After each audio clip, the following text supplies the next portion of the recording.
This incident is from a time when Snapchat was really trending among college students. My group of friends were also very active in using the app. We had a group created on the app where we used to send pictures of random stuff we found funny. I had a friend named Sean who was also in the group. One evening at around 7 pm, I got a message on Snapchat. It was of a building which looked abandoned.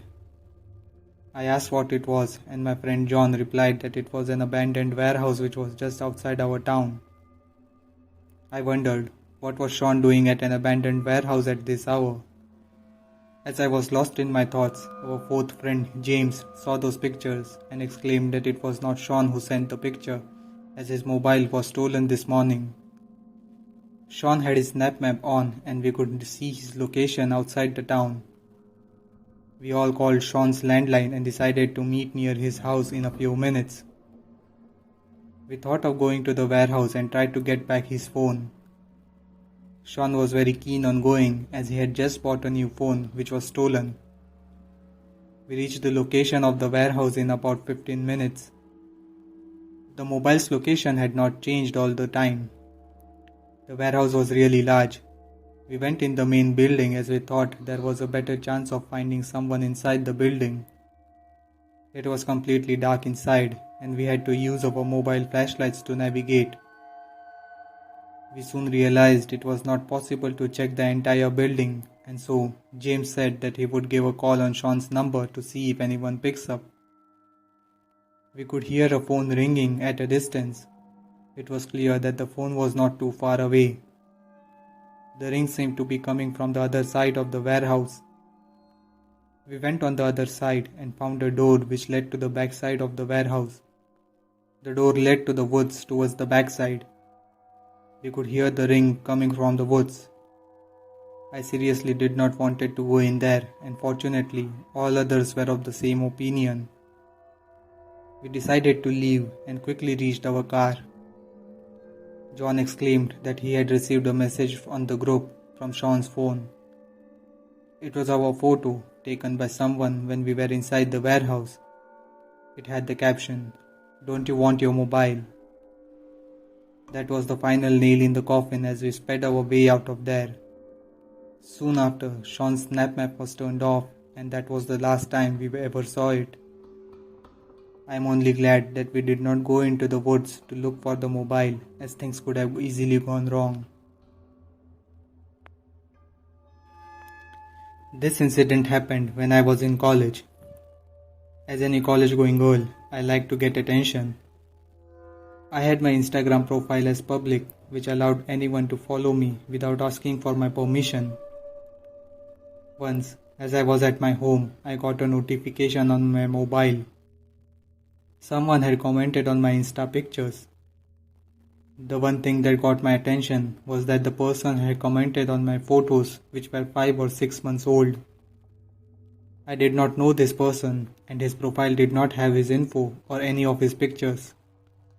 I still decided to ignore him. A few days had passed and I posted one of my photos on Instagram. I once again received a comment from that same person. But this time, he even went a step further and messaged me saying that he thought I was very cute. I decided enough was enough and blocked his account. I also set my profile to private for a while. That night, I was alone at my house. It was close to midnight when I thought I heard something. I am a very timid person and I am also very alert when I am asleep. So I knew it had to be something. I got up and looked outside but could not see anyone. I could still hear some scraping noise but could not figure where it was coming from. I came out of my room and went in my living room and then the kitchen. As I was passing the front door, that same noise came again. I looked out of the peephole but still could not see anything. I looked out of the window besides the door and I almost fell back. There was a man in his late 30s trying to open the front door.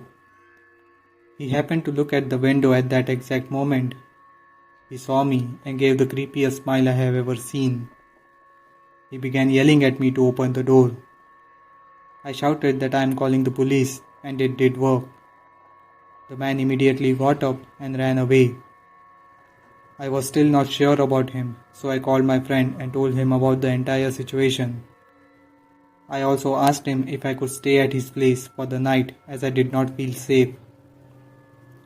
I have since kept my profile private and only accept requests from people I know, as I now know the attention I seek is simply not worth it. This incident is from the time when Facebook was a new thing. I had created my account and added pretty much everyone from my school. I received a friend request from a boy named Ryan who was in my school. Ryan was someone who was known to get himself in trouble every now and then. I still accepted his request, thinking what harm can it cause. That evening when I logged into my account, I saw I had received messages from Ryan. He was asking me to come and hang out with him that evening. As mentioned earlier, Ryan was known to get in trouble, so being friends with him on Facebook was the only association I wanted to have with him. I straight away denied him and said I had other plans. He did not take it well and started sending messages like I did a wrong thing by saying no to him and that I will be sorry for it. I was quite surprised seeing such an aggravated reaction from him. I unfriended him and thought that was it and did not think much about it. That night, as I was asleep, a cool breeze of air hit my face. I opened my eyes and saw that my room's window was open. I remembered having shut the window before going to sleep. I went to the window and closed it. As I was wondering how the window got open, I happened to look towards the closet. The closet door was cracked open. Even in the darkness, I could see someone's eye from inside the closet. I screamed for my dad and ran towards his room. He came to my room within seconds. I came in behind him and saw that the window was open once again. I told my dad about the messages Ryan had sent me and he immediately got furious. The next day he came with me to my school to complain about him. The messages he sent acted as enough evidence against him. He was called by the principal in his office to ask him about the incident. He neither accepted it nor denied it.